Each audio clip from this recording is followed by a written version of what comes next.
नमस्कार दोस्तों, स्वागत है आपका हमारे इस YouTube चैनल पर। चैनल पर नए हैं तो चैनल सब्सक्राइब कर लीजिए। आपके एक सब्सक्राइब करने से मुझे बहुत सहयोग मिलेगा। सो अभी सब्सक्राइब करके माइथोलॉजी परिवार का सदस्य बन जाइए। जल्द 1 के सब्सक्राइबर तक पहुंचने में हमारा मदद करें। नंदें एक दूसरे की अच्छी दोस्त नहीं थीं। युधिष्ठिर के जन्म के समय गांधारी निःसंतान थी। वह असुरक्षित और चिंतित महसूस करती थी। कौरव परिवार में सबसे पहले जन्म लेने के कारण कुंती के बेटे को राजगद्दी मिलनी थी। किसी भी मामले में एक निःसंतान महिला के रूप में उसकी सामाजिक और अनुष्ठानिक स्थिति कुंती की तुलना में बहुत कम थी। जिसने मातृत्व प्राप्त किया था वह बेचैन हो गई। वास्तव में लंबी कहानी को संक्षेप में कहें तो दुर्वासा और अन्य प्रख्यात अर्षियों की कृपा से वह 100 बच्चों की मां बन गई। अपने पति पांडु की मृत्यु के बाद कुंती अपने 3 बच्चों और माद्री के 2 बच्चों के साथ महल में रहने लगी और 5 को बाद में पांडवों के रूप में जाना गया। गांधारी के पति धृतराष्ट्र राजा थे, इसलिए उन्हें रानी के विशेषाधिकार प्राप्त थे। इसके विपरीत कुंती महल की एक सदस्य, अनाथ बच्चों की मां और एक विधवा मात्र थी। वह एक नगण्य थी, लेकिन ऐसा लगता था कि वह अपनी स्थिति से समझौता कर चुकी थी।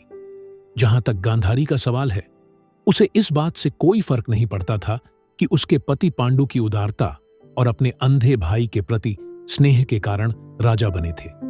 सत्ता और विशेषाधिकारों ने इस तथ्य को उसकी स्मृति से मिटा दिया था। गांधारी और कुंती हर सुबह स्नान के लिए यमुना नदी में जाती थीं। गांधारी शाही अंदाज में अपने साथियों के साथ और कुंती अकेली। स्नान के बाद वे पूजा करने के लिए एक शिव मंदिर में जाती थीं। वे अलग अलग जाती थीं, हालांकि वे किसी योजना के तहत नहीं जाती थीं और मंदिर में नहीं मिलती थीं। एक सुबह वे मिलती थीं और गांधारी क्रोधित हो जाती थीं। कुंती ने अपने मंदिर में लिंग की पूजा करने की हिम्मत कैसे की? वह उस पर चिल्लाई, लेकिन कुंती ऐसी महिला नहीं थी जो अपनी भाभी से यह सब ले ले। वह भी चिल्लाई। गांधारी ने उससे कहा कि एक विधवा के रूप में वह एक अभागी महिला है और उसे कोई भी धार्मिक कार्य करने का अधिकार नहीं है। जल्द ही उनका गुस्सा बढ़ गया। उन्होंने एक दूसरे को धक्का दिया और असली लड़ाई शुरू कर दी। तभी शिव प्रकट हुए। उन्होंने झगड़ती महिलाओं से कहा कि वे देवता किसी के नहीं हैं और वे उन सभी के साथ रहेंगे जो उन्हें प्रसाद देकर प्रसन्न करेंगे।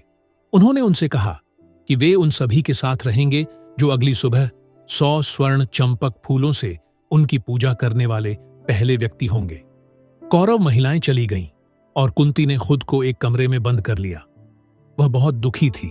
वह जानती थी कि उसका प्रत्येक बेटा उसे एक ऐसा फूल दे पाएगा, लेकिन कुल मिलाकर केवल 5 ही हुए। वह यह भी जानती थी कि गांधारी भी इसी तरह अपने बच्चों से एक फूल ले सकती है और कुल मिलाकर 100 ही हुए। इस तरह वह जानती थी कि वह हारने वाली थी।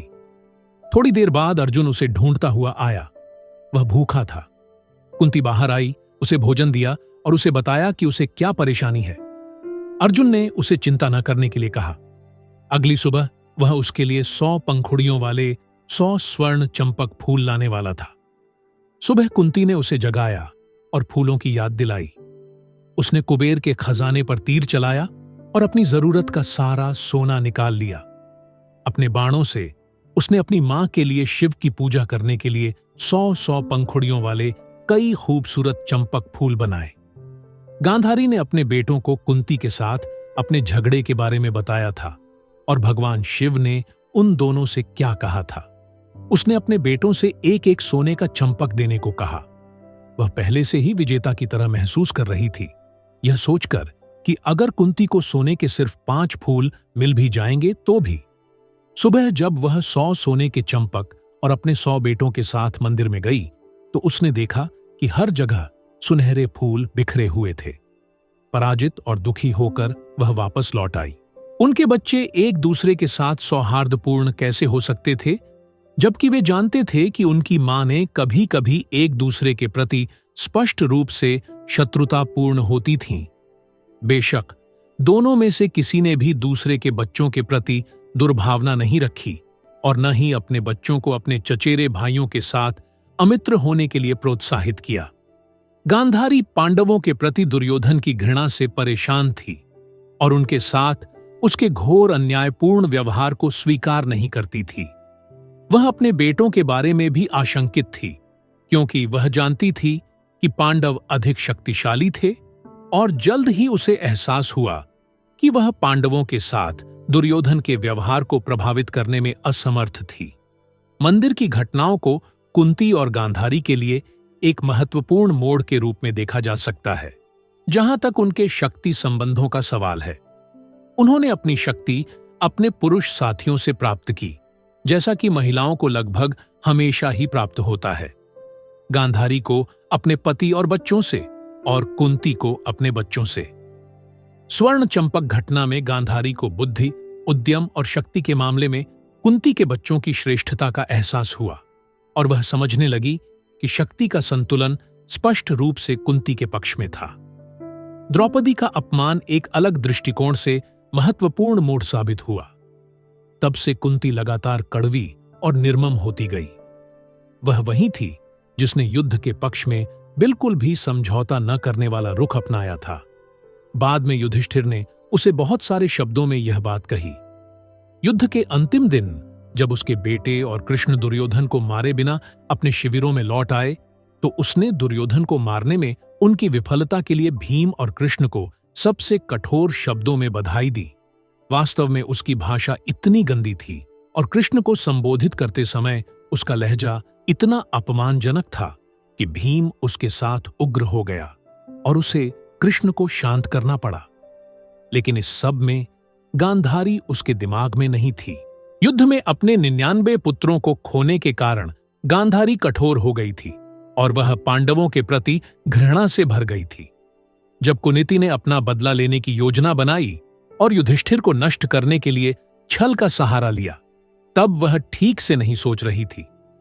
लेकिन कृष्ण ने उसके छल का जवाब उतने ही क्रूर छल से दिया और उसे अपने एकमात्र जीवित पुत्र दुर्दास को नष्ट करने के लिए मजबूर किया, जिसने पक्ष बदल लिया था और पांडवों की ओर से युद्ध किया था।